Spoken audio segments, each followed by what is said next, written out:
Don't look now, but it's a whole new world of weed out there. Pot is flower, it's Bruce Banner and Blue Dream. You've got bongs and dabs, resin and shatter, vaping and edibles, new terms, new strains, and new ways to use cannabis sativa, the plant. Some just made with CBD, and hemp has minimal THC. There's sativa and indica strains, and 100 chemicals, all legal in 10 states for adult use. There's a lot to get to know. Get used to it, folks, because it's legal in the Bay State and it's not going away. Neither is In the Weeds with Jimmy Young next.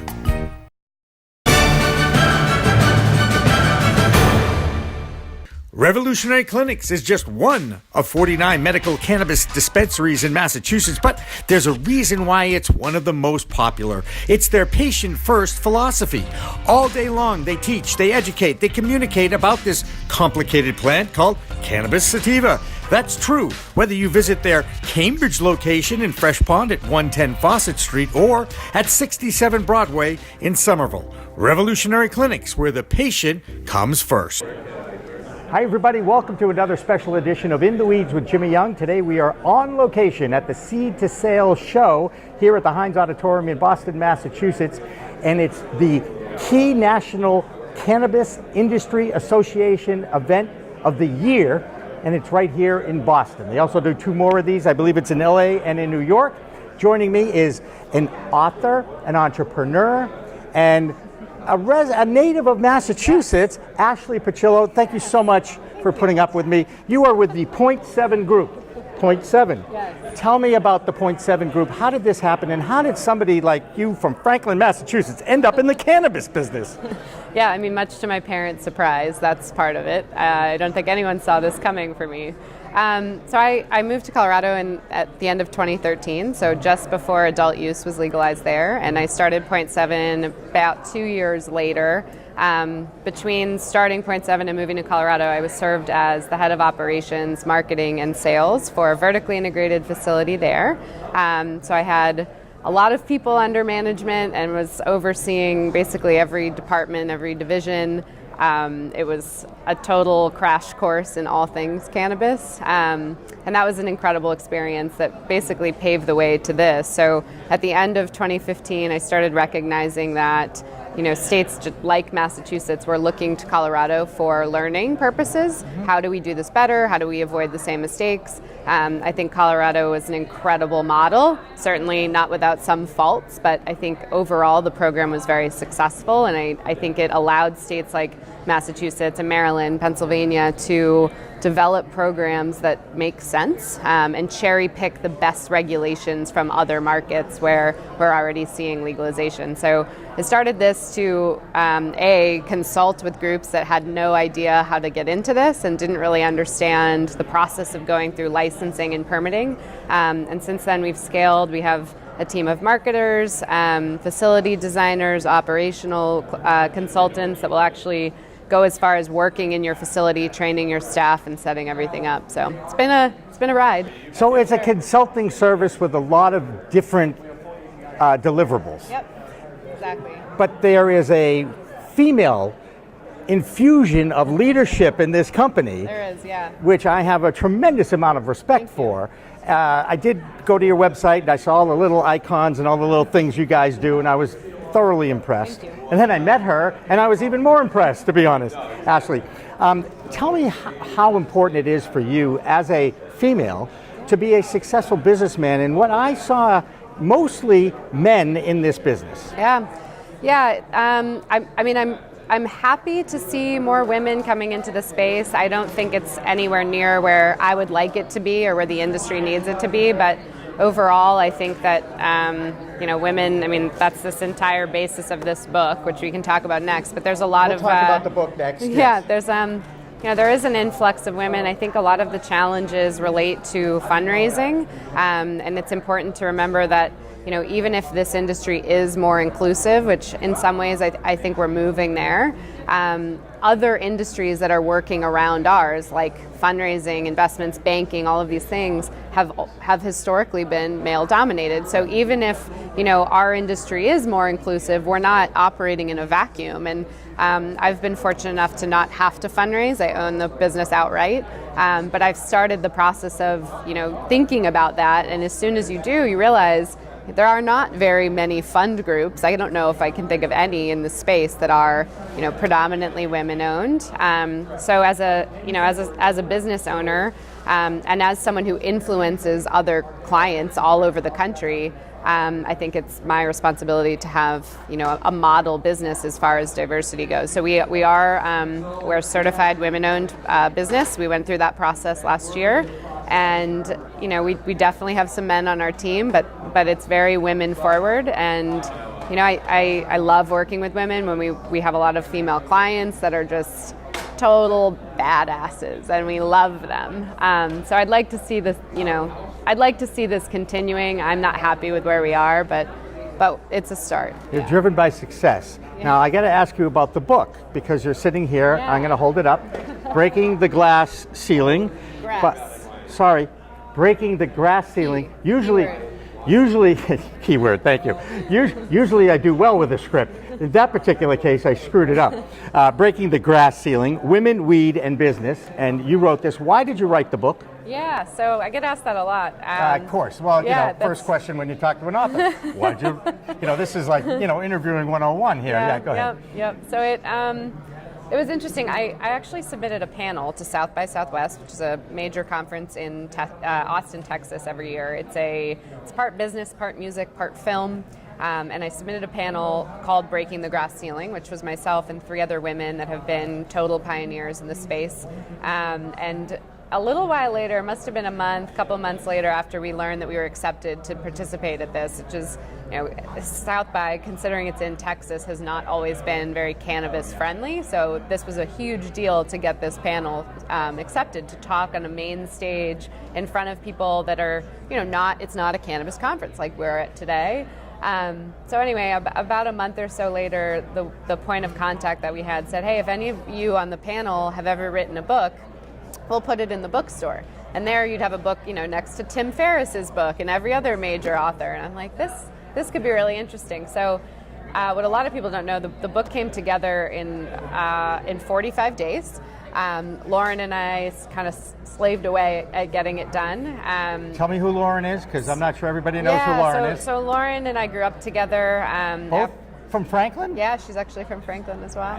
The Panthers, right? Crazy, yeah. The Panthers, right? I think that's a riot. Yeah, so so I'd known Lauren my whole life. She was working for me at the time, and it's like, I kind of have this crazy idea. Do you think this is doable? I don't know if either of us really believed that it was, but we kind of went for it. And so I was lucky enough at that point to have very strong relationships with a number of women in this space, 21 of them to be exact. So there's 21 women featured in the book. The book it's a biographical collection. So there are 21 short stories about women that entered the space through different paths. So you have a leading scientist, you have a mother who was living in a conservative state with a really sick child that needed this as medicine. Mm-hmm. You have, consultants, edible manufacturers, basically the whole gamut of professions. And I wrote it, one, because I thought that these stories needed to be told. Two, I couldn't turn down the opportunity to launch a book at that event. And 3, I think that cannabis, it's still stigmatized, right? So you have people all over the place that are still worried about this plant. And I found, especially growing up in Massachusetts, a state that emphasizes education, I've always found that reading, it's a barrier breaker. It's this is a book. Nothing can happen to you. You can't get hurt. You can read about this plant in a way that is safe. I'm not shoving my ideas down your throat. These are relatable people. They're real people. And I think that, we've worked now in 60 markets around the country and now internationally. And it's women that I think open the door for cannabis reform or close that door based on that stigma and on those fears. And so I wanted to put something together that could start to shift the conversation and shift the way that, people see this. And I think a lot about my mother and my aunts and uncles and other people in my life that I've had to explain my profession to. And I think something like this can really legitimize what we're doing here as an industry. The experience that you just described, talking to your parents and your family about cannabis is never an easy conversation, correct? Yeah, absolutely. At any level, right? And now we have a generation in Massachusetts that's actually going to grow up with it being legal. Yeah. So that little awkwardness phase in your life, right? They won't have to go through that. How difficult was it for you? I think I'm very fortunate because I'm very close to my family, and I think I wasn't a cannabis consumer growing up, so I think they understood that this was interesting for me for other reasons, partially for business reasons, advocacy reasons, social justice reasons. That doesn't mean they didn't raise an eyebrow, but they were actually one of the easier conversations. There were other family members, there were other friends that couldn't quite wrap their heads around this decision. But I think that, people, all of us have a responsibility to continue pushing this conversation forward. And I think that so many see or believe that this industry is, just a bunch of lazy people that are smoking weed and not working. And the waking bakers and stoners. Yeah, that's. I am not. Absolutely. What can I tell you? And nor am I. And walk around this room, walk around this conference. This industry is drawing people from all walks of life. It really is a community, and I think that it's all of our responsibility to present what this industry and community really is, and that's the only way that you'll start to really bend how people see this and how they believe this plant is changing things for better or worse. Well, I can't tell you how many people I've talked to in my life, and I'm sure you have too, that use this exact phrase: cannabis has changed my life. Yep. Now, in Colorado, you were right in the middle of it at the beginning. Yeah. Massachusetts, you're in the beginning of it again. What advice would you give the business people that are out there, or even females who are thinking about getting into the business? Besides buying your book and reading it first, that would be the good thing, right? I do think the book, I'm very proud of the book because these are not my stories. I compiled stories from 21, really powerful, intelligent women, and so I think that their stories are they're very honest. They're very direct.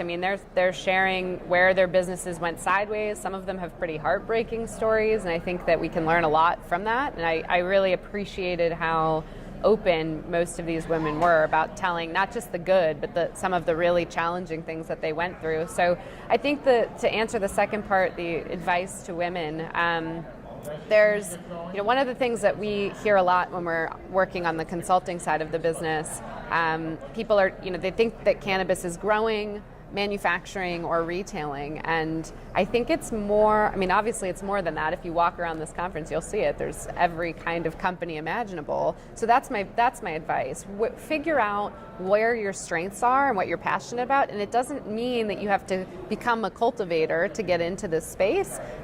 Figure out, what you're really good at, and then bring that skill set into this industry. If you're an incredible marketer, we need that. You don't have to change your profession. You just need to change your industry and look at this.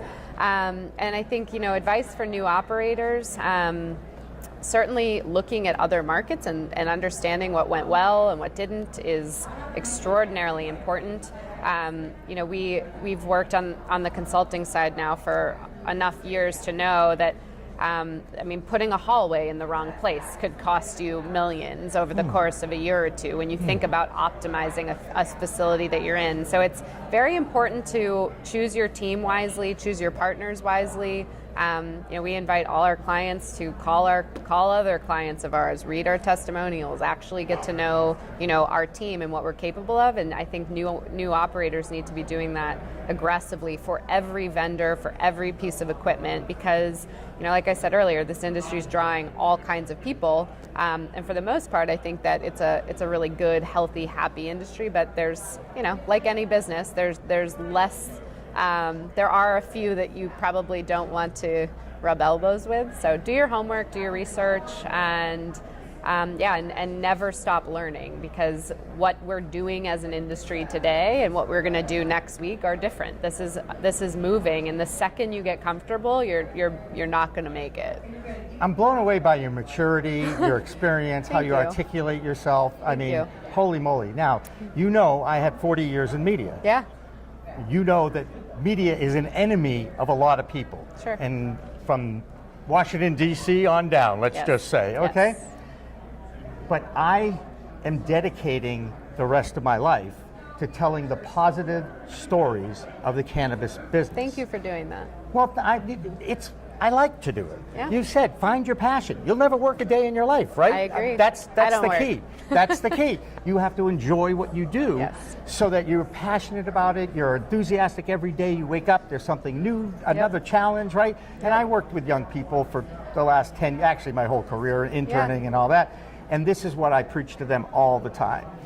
Now, as a media company, what would you suggest we do that others, and again, I know there aren't too many media companies, especially multimedia companies in this space, to get noticed? And or am I already doing it by being out here with my camera? Hopefully it works. Until we're properly capitalized, there's no one behind that camera, okay? That being said, I've had some challenges with technology my whole life anyway, as all of us have had. Sure. So you're a consultant, and I'm going to ask you to do this, because I need to know. Yeah. What would you give me as a suggestion? Well, I think you asked, am I already doing it? And I get asked this a lot about writing a business plan and having a plan. We don't have a business plan. I mean, I have a business plan that's changing, but if I sat down and I wrote this business plan 3 years ago, what we're doing now and what I thought we were going to be doing are totally different. Right. And so my advice to all people thinking about, how do I get in and how do I do this? Don't overthink that part. Just go do the thing that you do. So you coming here with a camera and setting this up, that's what you do. And I think that it's, this is not an easy space. By the way, setting up the camera isn't as easy either. I find out all the time. I could not do it. So let's keep going. But I think it's not an easy space. It's very competitive. It's I agree with you that not working a day in your life when you're passionate about something. But I mean, quite frankly, while I am very passionate about what I do, I work 7 days a week. I work all the time. I love it, and I feel very blessed for that. But it's grueling. So it's not a space where. It's not for the faint of heart, and if you want to be successful in this, especially with what you're doing on the media side, it starts with this and putting yourself out there and just talking to everyone. The other piece of advice I would have specifically for you as a differentiator, there's people in this space that are covered over and over again. And I think some of them are tremendous. I would include myself in that in some ways. Some of these are friends and colleagues of mine that you see on the magazines and you see in the interviews and on the podcasts and whatever. And that's great. And some of them deserve that level of attention because they've done some phenomenal things. But there are so many stories that never get told from the people that are actually in the facilities growing these plants or tending to these plants or supporting the consulting business or whatever. I try really hard to get my team out there, whether they're speaking or they're being interviewed, because their stories need to be told too. And I think that as an industry, we need to be better about looking beyond the people that we now know and the kind of characters that we see over and over again. So that would be my advice. Thank you for that advice. Yeah. And I believe in exactly what you're saying, and I've just started doing it. As you know, the Cannabis Multimedia Network has not been around for more than a few weeks, okay? So we're pretty excited about what I think we can do. Thank you. And again, I just want it to work. I want to give those people that you want those stories told an opportunity to share it. Yeah. That's all media is a conduit for information. Sure. And it's going to be a grassroots effort. Yeah. By the way, Puns. so many puns in this industry. There are. It's crazy, There right? are. Every, and I think we just buried a few of them on the floor, but that's another story. But Ashley, you've been an absolute joy. As I look back at this event, there's going to be two things that stand out, and we're going to end it with the reaction to Steve Hoffman, the commissioner of the Massachusetts Cannabis Commission, did the keynote It was not an address. It was a one-on-one interview, which I thought was a nice twist. I did too. Right? Yeah. That being said, what were your impressions of Steve Hoffman and how he handled that situation? Because, he was like, oh, I'm giving the address. And I'm like, oh, that'd be cool. See what kind of a public speaker he is. Yeah. And the next thing I know, he's getting interviewed. Yeah. I took a lot away from that. That was one of the key reasons for wanting to be here. I'm actively trying to be more involved with the commission. We are currently one of 7 vendors that were qualified by the state to support the social equity program. So we received notification of that in the fall, and we're getting ready to go through the next round of steps. So, from a business perspective, our team was very eager to hear his thoughts. I think that in all parts of the industry nationwide, there's a lot of criticism about, legislators and timelines and delays. And, the reality is we're all figuring this out. As we go. Yeah, I've worked in 23 or 24 states now. And obviously I'm a little biased. I grew up here. I care a lot about Massachusetts. But I'm really, really proud of the way that this is coming together. And honestly, if there are delays and if things aren't moving as quickly as people believe they should, I truly believe that it's because this commission wants to get it right. And they really care about, not just putting this together as quickly as possible, but designing a model that can be followed and replicated.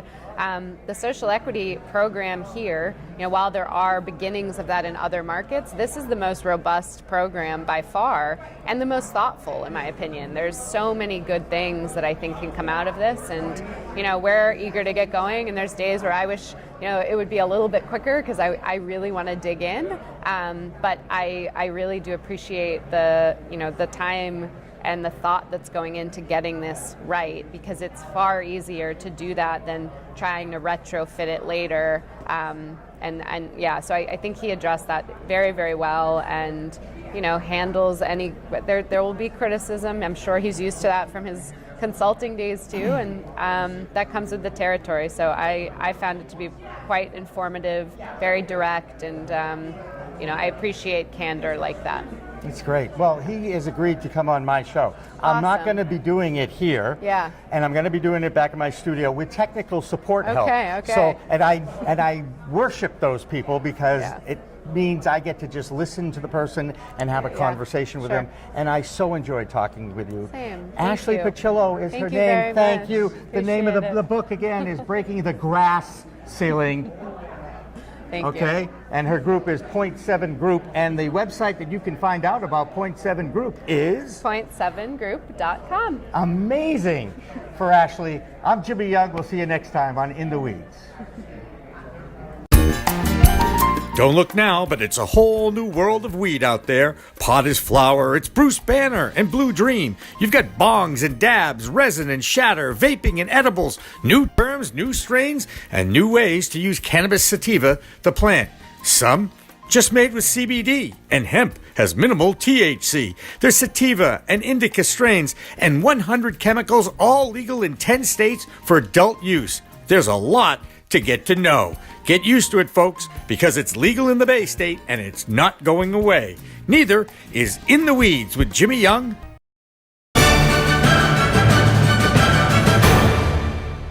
Revolutionary Clinics is just one of 49 medical cannabis dispensaries in Massachusetts, but there's a reason why it's one of the most popular. It's their patient-first philosophy.